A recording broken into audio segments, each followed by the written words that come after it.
सुंदर मुहूर्त निमंते मु प्रभु धन्यवाद करुच्ची और गौरव करुच्ची। आज 2025 मसीहा डिसेम्बर मास 25 तारीख दिन आम कंधमाल जिलार पकारी ग्राम को जाऊँ।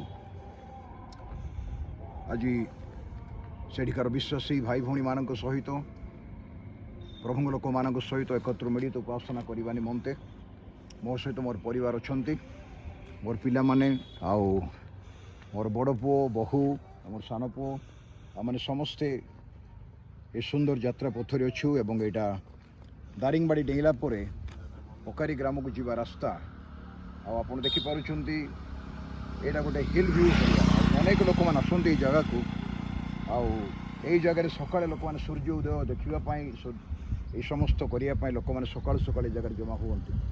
गोटे बहुत सुंदर जगह आउ विभिन्न जगार आम देशर विभिन्न जगह लोक ये आसती से माने ये प्राकृतिक सौंदर्य उपभोग करती। वर्तमान भीषण ठंडार समय आप कुहुड़ी देखुं कुहुड़ी हो आनंदर समय आ सारा जिले में प्रभुंर सेवा आराधना उपासना चली।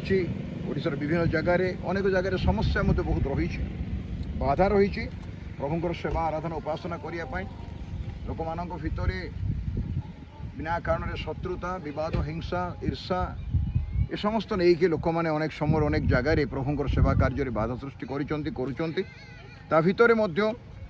ख्रीष्टर जन्म ठीक से प्रकार होता अनुकूल परिस्थिति नथिला। जीशुंकर जन्म प्रभु जीशु ख्रीष्टर जन्म एक प्रतिकूल परिवेश भितर होता लिखाई बेतलेहम जिते से जन्म होइले पाखापाखि 70 माइल रास्ता 70-80 माइल रास्ता से आसिले गालिली नाजोरितरू बेतलेहम को एते लंबा रास्ता गर्भधारण कर माँ को केमती लगुथ आप भावतु से प्रकार सिचुएसन भितर प्रभु ख्रीष्ट जो बेतलेहम पहुँचले से रात्र समय बसा घरे जगह नाला डेलीवरी होगा गोटे जगह नाला ए प्रकार एक जगार प्रभु थिले एवं सेठी गोटे गुहाल घर थिला जोटिकी से माने रहिले से जगह माँ मरियम जिते से छुआ प्रसव कले आश्चर्य कथा दुखर कथा ये प्रभु योजना परिकल्पना बुझापी बहुत कष्ट लुगारे गुड़ाई गुहाल कुंडे शोले कहीं स्वर्गर राजा मानकर राजा स्वर्गर प्रभु प्रभु मानकर प्रभु राजा मानक राजा एकमात्र सम्राट अजर अमर अगम्य ज्योतिनिवासी से ही प्रभु यीशु ख्रीष्ट जो मनीष हो जन्म हेले जगत में आपण को मत उद्धार करने से जगार बसा घर जगह नाला।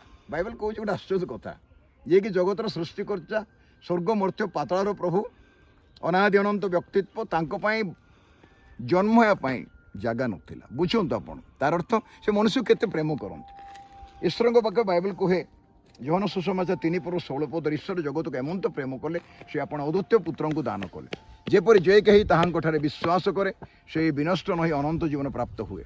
आपाई मोर कहबार अर्थ हूँ आज यीशुख्रीष्ट ये जगत में 2000 वर्ष तले जन्म हेले कौन पर जन्म हेले उद्देश्य कौन थी आसबार से कहले मु सेवा पाइबा आसी ना मु सेवा करने आसी अनेकंकर आत्मार मंगल निमंते अनेकंकर मुक्तिर मूल्य स्वरूप मोर प्राण देवाकू मु आसी अच्छी यही कथा यीशुख्रीष्ट कही आउ से मनुष्यर मुक्तिर मूल्य निमंते एवं पाप क्षमा करने निमंते अनंत राज्य को नेबा निमंते यीशुख्रीष्ट आपण भाया मो भाया रक्तमांसधारी होकी कुमारी कन्या माता मरियम गर्भर जन्म हेले आमर समस्त अनुभूति परिस्थिति मध्य दे से यात्रा कले आपण मुझे प्रकार यात्रा करूँ ठीक से प्रकार से विभिन्न परिस्थिति मध्य दे यात्रा कले मनुष्यर समस्त अनुभूति भीतर थिला जेहेतु से भी आपण भाया मो भाया मनुष्य होते एपाई जेपर आपड़ बुझीपारे सी आपन को बुझीपारे मनुष्य को बुझापी आ मनुष्य जब बुझीपारे ईश्वर को बुझा बहुत कष्ट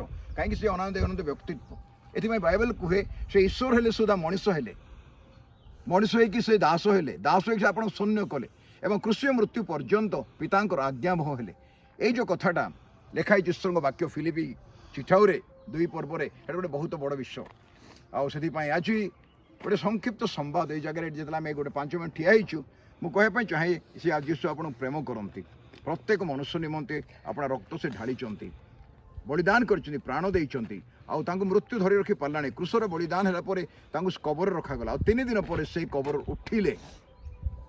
40 ଦିନ ଜଗତ ରହିଲେ, ସ୍ୱର୍ଗାରୋହଣ କଲେ ହଜାର ହଜାର ଲୋକଙ୍କ ସାମ୍ନାରେ ଜେରୁସାଲେମର ପୂର୍ବ ଦିଗରେ ଜିତ ପର୍ବତରେ। ଏବଂ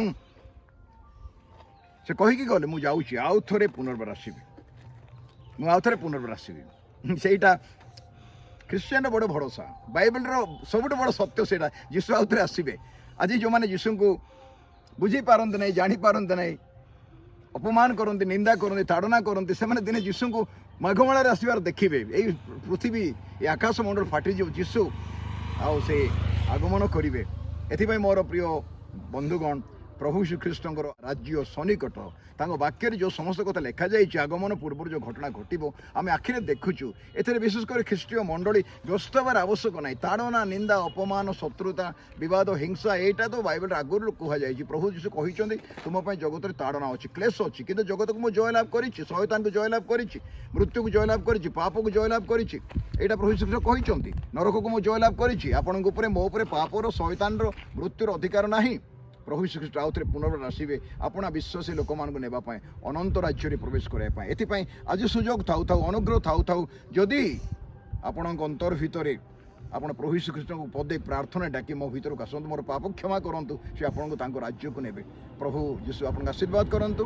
ଏଇଟା ବଡ଼ଦିନର ସମ୍ବାଦ ଯେ ଆଜି ଆପଣଙ୍କ ପାଇଁ, ମୋ ନିମନ୍ତେ, ସାରା ଜଗତର ଲୋକମାନଙ୍କ ନିମନ୍ତେ କାଲବରୀ କ୍ରୁଶରେ ବଳୀକୃତ ହେବା ପାଇଁ, ପାପରୁ ମୁକ୍ତ କରିବା ପାଇଁ ପ୍ରଭୁ ଶ୍ରୀଖ୍ରୀଷ୍ଟ ଜଗତରେ ମନୁଷ୍ୟ ରୂପରେ ଜନ୍ମ ହେଲେ ଏବଂ ସେ ପରିତ୍ରାଣ କାର୍ଯ୍ୟ ସାଧନ କରିଛନ୍ତି। ଏବେ ଆଉ ସେ ପରିତ୍ରାଣ କରିଥାଏ ଆସିବେ ନାହିଁ, ବିଚାର କରିବା ପାଇଁ ରାଜାମାନଙ୍କ ରାଜା, ପ୍ରଭୁମାନଙ୍କ ପ୍ରଭୁ ହେଇକି ଆସିବେ। ଆଉ ତା ପୂର୍ବରୁ ସେ ଆପଣ ମଣ୍ଡଳୀକୁ ନେଇଯିବେ। ଏଥିପାଇଁ ସମସ୍ତ ବିଶ୍ୱାସୀ ଭାଇ ଭଉଣୀମାନଙ୍କୁ ମୋର ଅନୁରୋଧ, ଦୁଃଖ କରନ୍ତୁ ନାହିଁ। ବହୁତ ଘଟଣା ଘଟୁଛି, ସେଗୁଡ଼ାକ ସମ୍ଭାଳିକି ରୁହନ୍ତୁ। ଆମେ ରହିବା ବିଶ୍ୱାସରେ ଏବଂ ଅନନ୍ତ ରାଜ୍ୟରେ ପ୍ରବେଶ କରିବା। ପ୍ରଭୁ କହିଲେ, ସମସ୍ତ ଘଟଣା ଘଟିଲେ ଉର୍ଦ୍ଧ୍ୱ ଦୃଷ୍ଟି କର, ତୁମର ମୁକ୍ତି ସନ୍ନିକଟ। ଆମମାନଙ୍କ ମୁକ୍ତି ସନ୍ନିକଟ। ଏଇଟା ପ୍ରସବ ବେଦନା ଆରମ୍ଭ ମାତ୍ର, ଅତି ଶୀଘ୍ର ରାଜା ଯୀଶୁ ଜଗତକୁ ଆସୁଛନ୍ତି। ଆଉ ଥରେ ଶିଶୁ ଯୀଶୁ ହେଇକି ନାହିଁ, ରାଜାମାନଙ୍କ ରାଜା। ଆଉ ସେ ସ୍ୱର୍ଗରୁ ଓହ୍ଲେଇବେ, କୋଟି କୋଟି ଦୂତମାନଙ୍କ ସହିତ ଓହ୍ଲେଇବେ, ଆଉ ଜଗତର ବିଚାର କରିବେ, ନିଜ ଲୋକମାନଙ୍କୁ ଆପଣ ରାଜ୍ୟକୁ ନେବେ। ପ୍ରଭୁ ଆପଣଙ୍କୁ ଆଶୀର୍ବାଦ କରନ୍ତୁ। ଧନ୍ୟବାଦ।